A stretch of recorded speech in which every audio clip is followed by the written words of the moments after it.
actually something that I've always wanted to do, always, from when I was really little. I used to wander around our garden making up imaginary stories I had these whole imaginary families. There were like four of us, four kids, and the parents and dogs and cats and goodness knows what.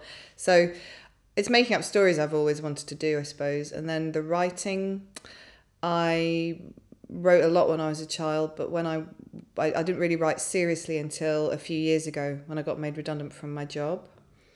And I took a creative writing course and realised it was absolutely what I wanted to do.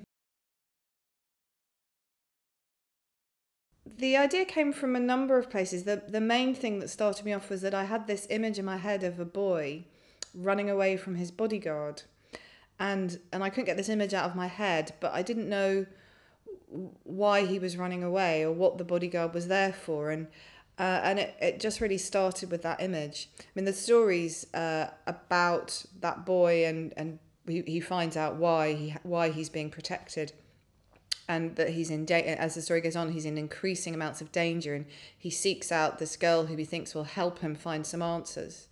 And then she becomes in danger as well, and the whole thing kind of escalates from there. But the very start of it was this image in my head of a boy running away from somebody who was supposed to be protecting him.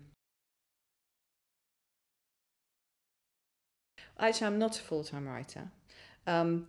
I hope I will be at some point, but at the moment I also have some other commitments, mostly teaching creative writing, which I still do.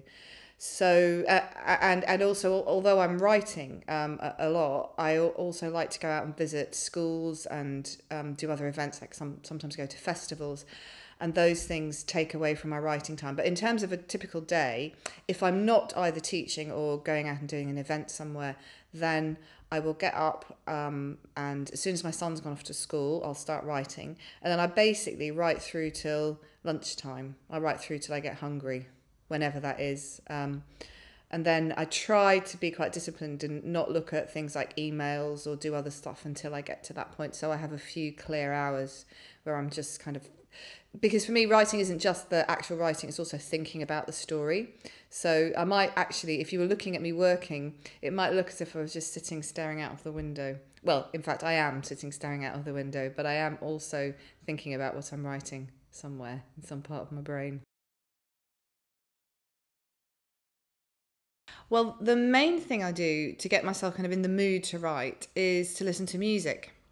I mean, I love listening to music. I love listening to my iPod. I like going to live music. But the main thing I do when I write is have music playing on my computer in the background. And what I do is I'll pick music that kind of reflects the mood of how I'm feeling or the story that I'm telling. And sometimes, like with Blood Ties, there's particular tracks that I associate with particular characters.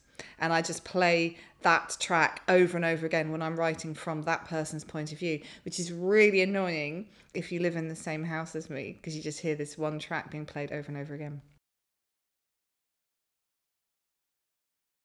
Yes, it's not, well, yes and no. You can't ever base a character on a real person because real people are too complicated. But you can use real people to spark an idea, or use bits, maybe their mannerisms or things they say. The main time when I did that was with Luke in Six Steps to a Girl, who his story is basically that he finds this girl he really likes, who's older than him, and he wants to go out with her.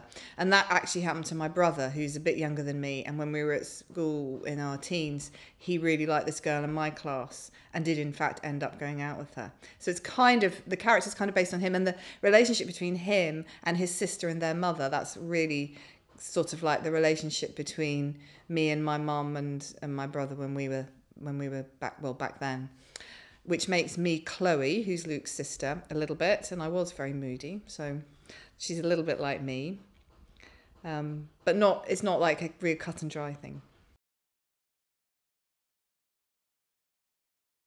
I was a journalist and an editor. I did that for quite a long time. But I've also done loads and loads of other jobs. I've worked as a waitress and as a receptionist. Um, but my main job was working as a journalist.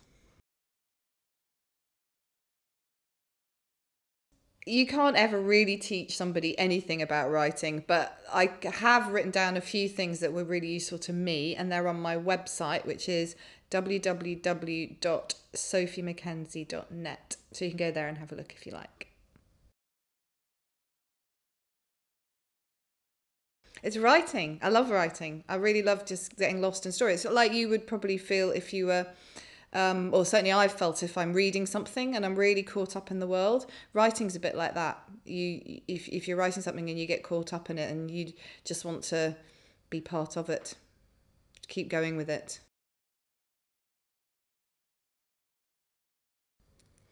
The worst thing is when there's stuff in your head that you can see really clearly, but you can't make it come out on the page like you want it to. That's really frustrating.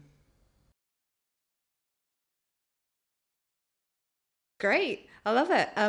It's really, really lovely when people tell me that they've liked my book, especially when it's the people who there's kind of the same age as the characters in the book. That's just such a lovely feeling that it's like meant something to other people, not just to me as I was writing it. And the things that I've won awards for, the Red House Award, the Richard and Judy winner thing, all those were voted for by children.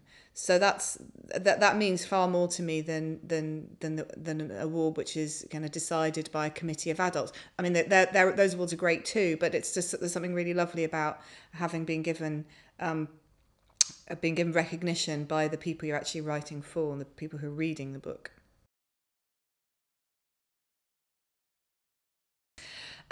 Well, listening to music, that comes into that a lot. Uh, I also really like going to the movies. That's kind of my favourite. Going to live music, going to the movies are my favourite things to do. I love eating, so going out for meals, that's also good. And I hang out a lot with my son. We play football together, which I'm really useless at actually, but he still wants we still do play football together, and we watch it as well on TV. In fact, we have been to matches, but mostly we watch it on TV. A musician, definitely. That was a nice short one. Like something embarrassing. Okay. I I once, when I was younger, ate a whole tub of brandy butter. It was I didn't have it with anything, like Christmas pudding or mince pies. I just ate the tub of brandy butter and then I was sick all night. Isn't that gross? My favourite colour, well, I think the days of the week have colours. So Tuesday is yellow, Wednesday is green, Thursday is orange, Friday is black, Saturday is red, Sunday is pink, and Monday is blue. However, none of them are my favourite colour. My favourite colour is a sort of burnt orange. Sometimes my favourite colour is red. Other days it might be pale green. Sometimes it's blue.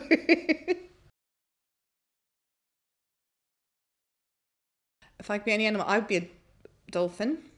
I would definitely be a dolphin because they're such intelligent, beautiful animals. And they like playing. And I think that's great. Spend all day playing.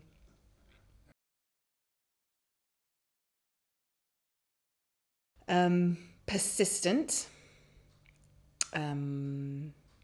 Curious. And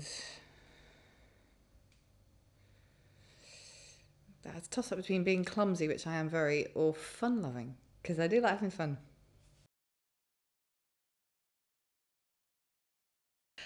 Yes, very, but I would love to be a boy for like short periods of time, just so I could find out what it feels like, how different it is, because I think it is quite different. Although obviously, it also depends on who you are, because the differences between people are not just about whether they're boys or girls.